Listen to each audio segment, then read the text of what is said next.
Hey everybody, Scott Spreitzer here with Robert Ferringo. We are DocSports.com and we're talking some NFL Week 1 action. As you know, every Week 1 of the NFL over the last couple of years, you get 2 Monday Nighters for the price of 1. And first game on the schedule is the Steelers at the Giants. We're going to get to that in a moment.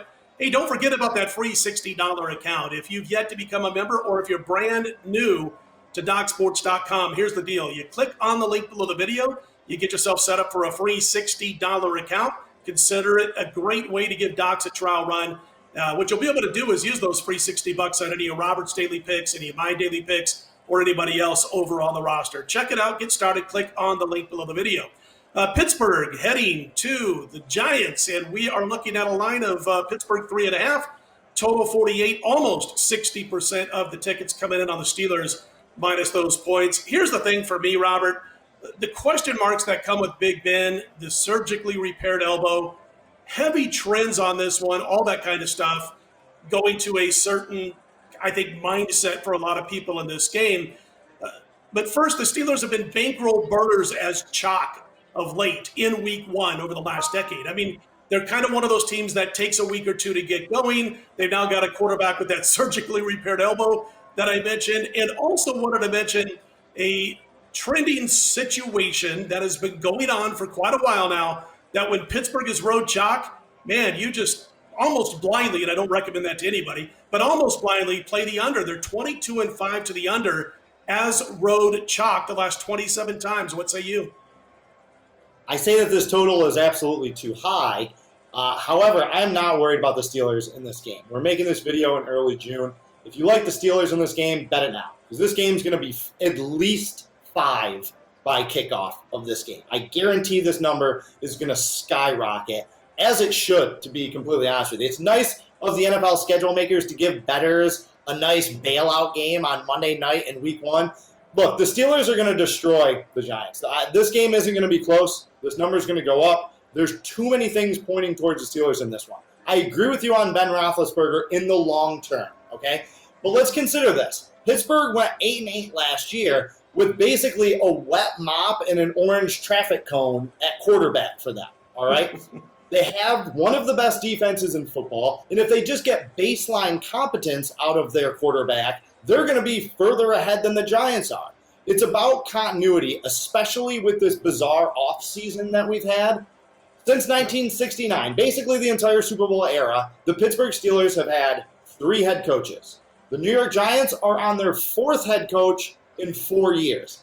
Joe Judge has never been a head coach at any level. They have new offensive coordinator, new defensive coordinator, new schemes on both sides of the ball, and none of these guys got the benefit of a normal offseason with OTAs and mini camps and learning that familiarity. So you have the Steelers, who are well set in their ways and a very good team, and then the Giants, who are still kind of a mess and with absolutely no continuity at the top. This one's going to be a bloodbath.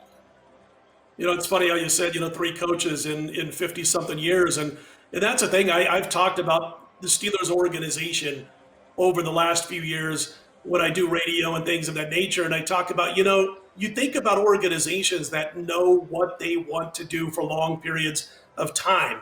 And they normally do well. And it always makes me think of the Montreal Canadiens when they were a dominant force. The New York Islanders when they had guys like Billy Smith and Butch Goring and Bob Bourne. They knew what they wanted to do no matter who came in to kind of manage the players at hand. And the Steelers know what they want to get done. Noel, Cowher, now, of course, with Tomlin. This is just an organization that you know what they want to do and what you're going to get, and they normally do it well. They have their downticks when they have serious injuries to key personnel, but I think they're going to be fine in this game. And I look at the flip side, as you mentioned, the Giants just going through coaches, inconsistencies, quarterback changes, and you've got a defense that I think they made the right hire long-term in Patrick Graham. He's going to go to a 34 defensive base, but they're undergoing a massive, massive rebuild on the defensive side of the football are the Giants. I think this is going to be tough for New York to hang around in this game, and I like Pittsburgh minus the points here. Yeah, I mean, there's something to be said for institutional memory, right? And the funny thing about the Giants is that they had that for such a long time. When you thought Giants football, it was defense and running the ball, defense and running the ball. And during Tom Coughlin's regime, the Giants were one of the easiest teams in the NFL to bet.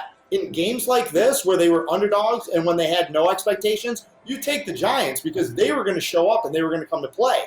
They would always flop when they were a big favorite against the 10-point favorite against the Arizona Cardinals in a game when they should blow somebody out. But since Coughlin has left, they have no sense of themselves. And like you said, that defense is still a disaster. They have not had a good linebacker in a decade, really. And what worries me about Patrick Graham is that he was let go from Miami, I believe it was, because his scheme was considered a little too complicated there. With the personnel that the Giants have, a lot of young players, a lot of guys that haven't played together with one another, I just wonder how quickly they're going to be able to pick up that system. And again, playing against the Steelers is not the team that you want to be learning on the fly in week 1. I like the signing of Blake Martinez, an inside linebacker, but I don't think he's going to make a difference right out of the blocks in this 34 scheme. So anyway, he's Robert. Oh, by the way, I wanted to mention a real good point you made to start off your analysis on this game. If you like Pittsburgh, grab it now. Go lay those points, the 3.5 now. If you like the Giants, you might as well wait around until near game time because this line is going to do nothing but go up in all likelihood, a point that I wanted to back that Robert made when we started out our analysis on this game. He's Robert Ferringo. I'm Scott Spreitzer. We got a whole lot of NFL Week 1 plays every single game on the board. And also wanted to mention, be sure to check out our Week 2 videos as we get busy with those coming up real soon. Don't forget about that free $60 account, which you can take advantage of by clicking on the link below the video. We are DocSports.com.